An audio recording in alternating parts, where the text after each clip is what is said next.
Hello అండి. నేను మన వంగ తోటకి వచ్చాను. వంగ తోటలో ఇది నూజివీడు సీడ్స్ వాళ్ళవి నూజివీడు అంకుర్ సీడ్ తెచ్చి నాటాను. నాటినాక కొంచెం వర్షాలు నెల 2 నెలలు వర్షాలు వచ్చి కొంచెం తోట దెబ్బతిన్నది. అయినా ఇప్పుడు కొద్దిగా కవర్ అయిపోయింది. నేను వర్మి కంపోస్ట్ పోసినాను. వర్మి కంపోస్ట్ పోయటం వల్ల కొంచెం కాయలు కూడా మంచిగా నాణ్యంగా సైజు కూడా బాగా పెరిగింది. ఇది నూజివీడు సీడ్స్ ప్లస్ అంకురు, కానీ ఇట్లా కాదు, ఇంకా అసలు ఘోరంగా కాసేది. మనం చూడండి, ఇప్పటికైనా జర పర్వాలేదు, నేను మంచిగా కాయ బాగానే వచ్చే సైజు కూడా. మార్కెట్లో కూడా దీనికి మంచి డిమాండ్ ఉంది. ఈ రైతుది ఎట్లా ఉంటుందంటే అది చేతికి వచ్చినాక కూడా కష్టమే. నేను ఇందులో బ్లాక్ చిన్న మసాలా వంకాయ, ఇవి చిన్న వంకాయలు పెట్టాను, కానీ ఇది దెబ్బేసింది, సరిగా కాయలేదు. చూడండి, ఒక్క చెట్టుకు ఒక కాయ 2 కాయలు అంతే, ఎక్కువ లేదు. అదే ఈ పొడి వంకాయలు అంటే అంకుర్ వాళ్ళది, నూనె వాళ్ళది మంచి కాయలు ఉంది.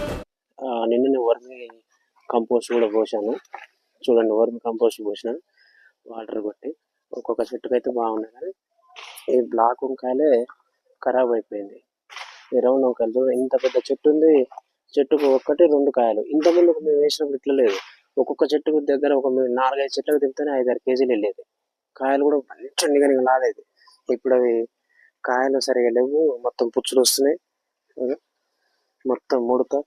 మందు మొన్న ఒకసారి కొట్టినా నేను, కొరాజన్ కొట్టిన ముడతకి, దోమకు వచ్చేసి ఉలాల కొట్టినాను. అయినా ఇది రైతు చేతికి వచ్చినాక నమ్మకం తక్కువే.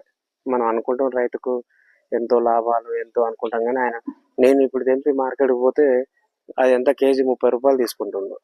అదే వాడు నా కళ్ళ ముంగల్నే 70 రూపాయలు ఫ్రెష్ ఫెర్టిలైజర్లు ఏం లేవు. నేను ఇంత కష్టపడి తీసుకుని మార్కెట్లో పోస్తే 30 రూపాయలు, వాళ్ళు 2 నిమిషాలు అర్ధ గంటలు అమ్ముకుంటే 70 రూపాయలు అని